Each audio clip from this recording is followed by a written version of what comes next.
You probably heard about the term Loudness Problem before, and how music has been getting louder and louder over the last few decades. And especially how this tendency, which was quite an interesting case study within the music industry, and a discussion about how and why it happened in the first place, is now becoming the trend for everyone out there. The golden rule that no one can ignore if they want the release to stand out from the crowd and aligned with current standards. However, Loudness will be more like a phenomenon that responds to certain trends. It's much more related to human behavior itself and how we perceive auditory stimuli as a source of dopamine. And if you have any social media account, you can clearly see how our attention spans have been decreasing over time. So, something that was once built around keeping the listener engaged for 3 minutes straight and getting them to play a song on repeat is now constantly fighting even harder with our rotary neurons to deliver as much hype and dopamine as possible within the 3 to 5 seconds of listening. Otherwise, you're just one scroll away from being left on the algorithm's oblivion. That's why musicians, producers, and composers are not only adapting their creations to this new fast-paced world just by turning up the volume as soon as the song starts, but it's also changing the way we compose music. Perhaps that 30 seconds intro we were thinking about wasn't a very good idea after all. Maybe 20 years ago it worked, but now in 2026 we should probably start with the most explosive part right away. Yep, that's how it is right now. Funny enough, back in the day you were the shit if you last longer. Nowadays, apparently 3 seconds is all it takes, so congratulations, I guess. However, let's get to the point. If we take a simple look at how music used to look 20 years ago compared to a song from the 80s in a spectrogram, you'll notice that it not only looks bigger and by consequence louder.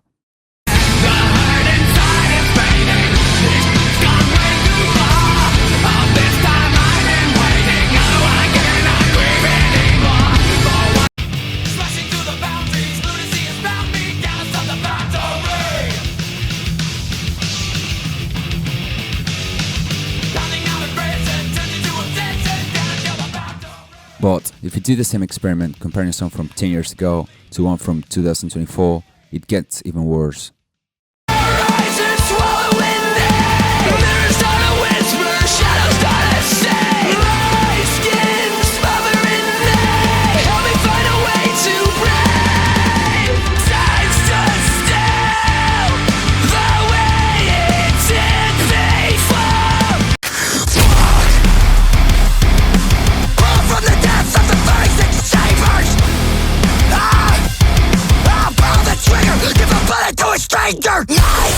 And if you repeat the experiment with a release from 2026, it pretty much becomes a flatline.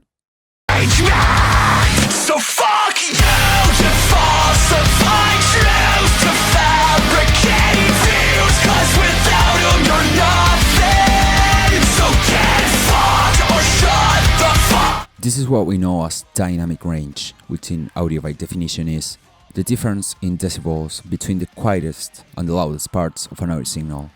This is where the different nuances and variations in intensity throughout a song structure come into play. So if I ask you, just by seeing what we witnessed so far, you can pretty much tell that dynamic range is dead at this point, isn't it? But I'm not here to talk about dynamic range itself or to tell you how good was music back then and how much it sucks now, because it simply doesn't. There are some incredible bands out there with top-notch productions, and if you enjoy heavy music, whether it's alternative rock, modern metal, deathcore or metalcore like I do, you can probably agree with me. I mean, Invent Animate, Bad Omens, Thornhill, Sleep Token, Spirit Box, Architects, and the list goes on and on. But there was one very special case where excessive saturation and compression caused a complete chaos on Reddit just a couple months ago. And yep, I'm talking about currents.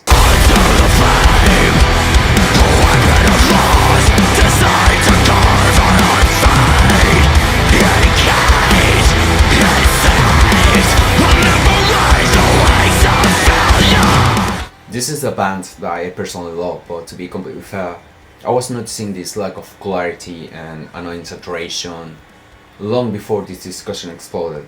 When Currents released their album from 2023, which in my opinion is a true masterpiece.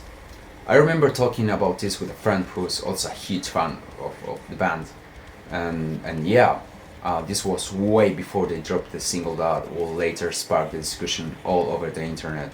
Later on, I started noticing the same oversaturation issue in many recent releases, but the real turning point came when dozens of independent artists started reaching out to me, sending me their music and asking for a second opinion. And guess what?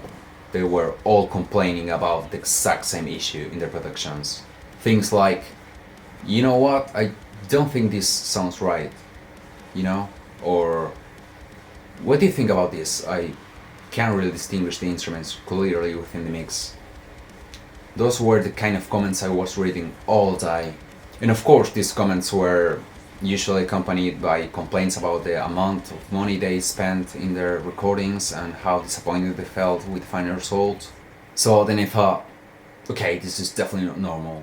Either everyone is using the same effects, copying someone else's workflow or effects chain, recording at the same studio or working with the same producer, and the short answer for that is no. That doesn't really make any sense. How could an independent band from a small town in Virginia be experiencing the exact same issue as a completely different band from LA, while at the same time sharing the same issue with some of the biggest bands in the scene? And even worse, how can this be happening so often across so many different rock and metal subgenres? So I wanted to figure out what was going on. I reviewed dozens of multi-track sessions, effect chains, did some reverse engineering and everything in between, and honestly there isn't a single reason why this saturation and lack of clarity issue happens. I mean, it's never just for one simple reason, right? But I did find something very interesting that all those sessions had in common, which is the maximizer. The maximizer is an essential part of virtually every mastering chain in order to get a song ready for release.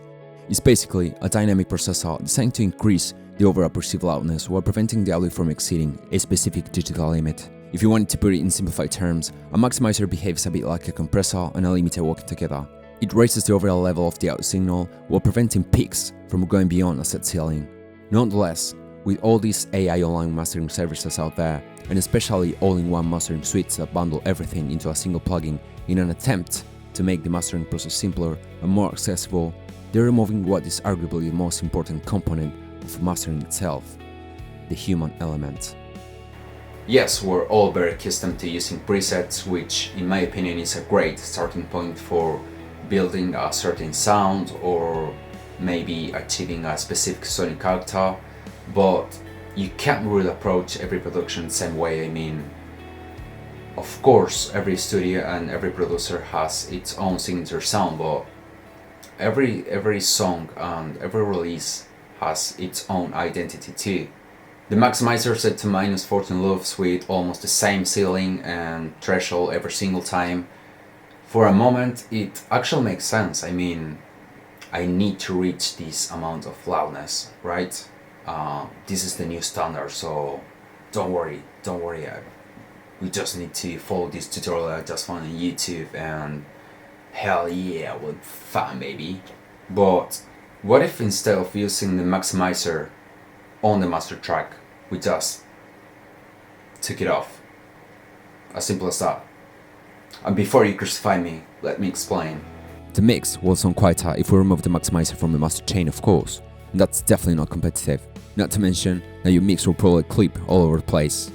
And okay, I'll give it that, but considering a lot of people mix and master in the same session, especially when using mastering suites, plus the music industry constantly telling you that dynamic range doesn't really matter anymore, like, don't worry, you just need to go as loud as you can and you'll succeed. What if the maximizer is actually the main reason we're seeing this issue so often? But before we continue, I want to clarify something. I don't have any issue with people mixing and mastering in the same session. I personally use cross-session workflows for both processes so they can interact with each other in real time rather than printing everything on the master track. But if you do everything in the same session, that's completely okay with me. The same goes for using mastering suites instead of building your master chain from scratch. I mean, I've done that thousands of times before. But if you're going to do any of that, you should definitely try one I'm about to show you, and you'll see the huge difference it makes. We're not going to sacrifice loudness, and we're not going to sacrifice clarity either. That's a goal. So let's get started. For this example, we're going to take a look at this session right here. This is Labyrinthium by Humanity's Last Breath. Well, this is the original multi-track session. This is only for demonstrative purposes, as most of the effects and post-processing on each track are a recreation of its original counterparts. So the guitar tone might differ a little bit from what you can hear in the official release. Same goes for the guitars, the drums, and everything else. But let's focus on the master chain. I tried to replicate the mastering chain within a single instance by using Isotope Ozone 8, which in my opinion is by far the best version they release to this day. As for the maximizer, I tried to use the same specs I saw in all those multi-track sessions I studied. The threshold set between -4 and -5.5 dB, and the ceiling set between -1 and -2 dB. I won't say that it's just an exact value every time, but I found it curious to use the maximizer with very similar settings across different genres. I mean, why will you use this very aggressive approach on, I don't know, like pop rock music? Okay, so let's take a listen.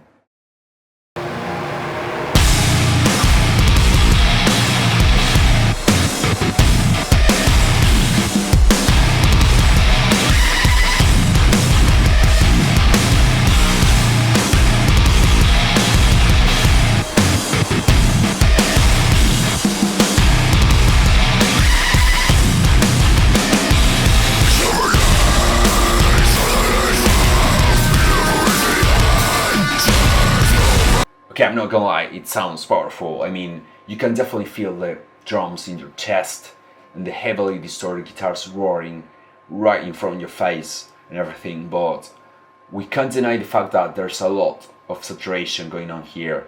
The same kind of saturation we can find in Current's case. And don't get me wrong, I believe saturation is good, but only when it's intentional and controlled. And this is also not about where you place the maximizer within the master chain, or on this case your mastering suite plugin. Of course it will react differently depending on where you put it. You will get certain variations and some frequencies will be more or less affected, but at the end of the day the final outcome will always be the same. I mean, lack of clarity and saturation as a consequence, and not something intentional in the first place. So what we're going to do here is very simple. We're going to keep everything in the master chain that adds tone and color, everything that helps shape the character and texture of your mix. But we're going to completely remove the maximizer, and then we're going to render this track without it. Let me show you.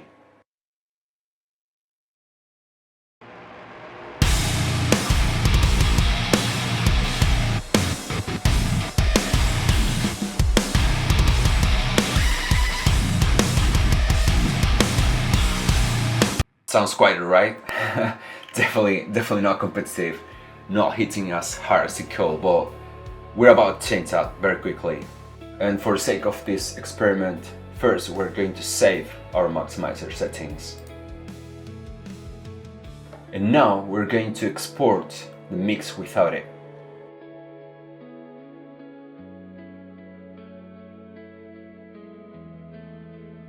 Don't worry about the clipping, this is completely normal and expected at this stage, since there's no limit to apply yet, but we'll fix that later, you'll see. Now we're going to open a new session and we're going to drag our exported file.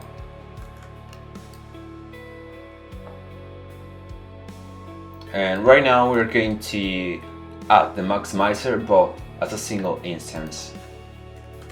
please pay attention here because I'm going to apply the exact same settings we had before. As you can see here, I haven't touched anything.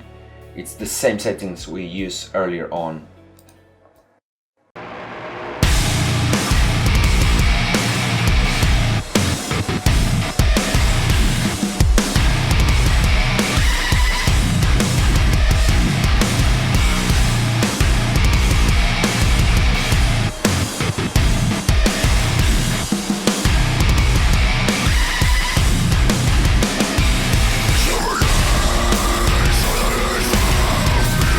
Okay, it sounds completely different. And even better, we can also push it a bit harder if you want. For styles like metalcore, deathcore, gent, anything that has heavy guitars, prominent drums, and screaming vocals, I recommend you using this mode right here. That's IRC4 set to modern.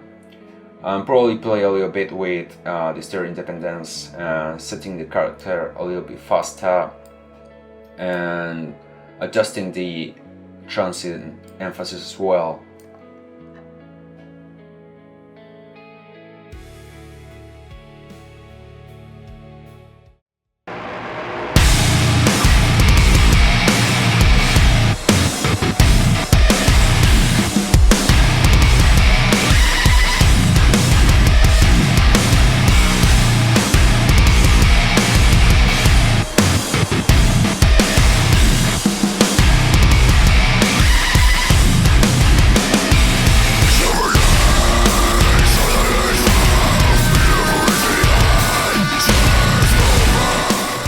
Well, and as you can hear, now it sounds even louder while still not introducing any unwanted saturation. Let's see the before and after.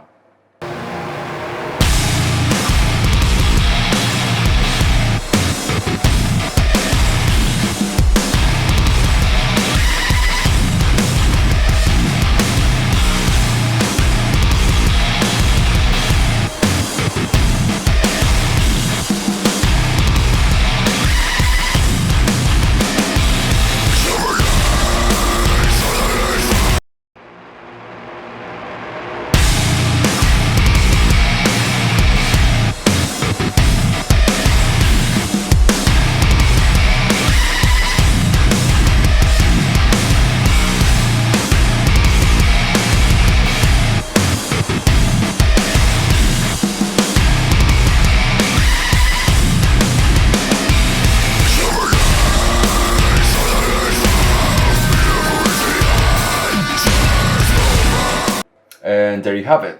Same loudness, better dynamics, more clarity, and absolutely no mod in your mix. However, it's important to take into consideration that saturation and lack of clarity are not always an issue. For example, if you're into garage rock or noise rock, a touch of saturation can work great there. The same applies to styles that doesn't rely too heavily on compositional complexity as one of the main attractions of the music, where you don't necessarily need every instrument to feel absolutely clear within the mix. Actually, if you ask me what's my favorite album of all time, I would probably say Daybreaker by Architects and Witness by Bless the Fall, and neither of them really sounds very clear, to be honest. Actually, they have a very distinctive vibe where all the instruments are blended together to the point that you can't really tell whether the breakdown sounds heavy because of the guitars on their own, or the bass perhaps, or a combination of both maybe. Same with the vocals, especially when there are multiple layers interacting at the same time. The main attraction there is not clarity itself, but what the music wants to make you feel as a listener. I believe Deftones is a very good example of this as well, since I think we can all agree that the ambience, the delay and reverb are the main protagonists. And if you were to remaster any of those songs with the concept of clarity in mind, you'll probably end up thinking, you know what, it's not the same anymore, like I don't really like this. And actually the songs on both albums I mentioned, as well as the majority of Deftones' White Pony era tracks, are very basic if you compare them to the newer material those bands have released more recently. But within that framework, it works. I mean, lack of clarity works there, saturation works there, but only because it responds to a particular aesthetic and a very specific context. So, does this mean you should stop using maximizers in your master bus? No. And does it mean that every modern release sounds bad just because of loudness? Definitely not. What this experiment shows is that sometimes we're trying to solve a loudness problem by crushing the mix, when the problem isn't the maximizer itself, but the way we're feeding information into it. So next time you're fighting with harsh saturation or a muddy mix, maybe don't reach for another plugin. Maybe don't download another preset. Maybe don't blame your guitars, your drums, or your recordings. Instead, ask yourself a very simple question. Am I making this louder just for the sake of it, or am I using my tools and my knowledge in a way that actually makes sense for what my creation is asking for? And I guess that's something worth thinking about. Thanks for watching.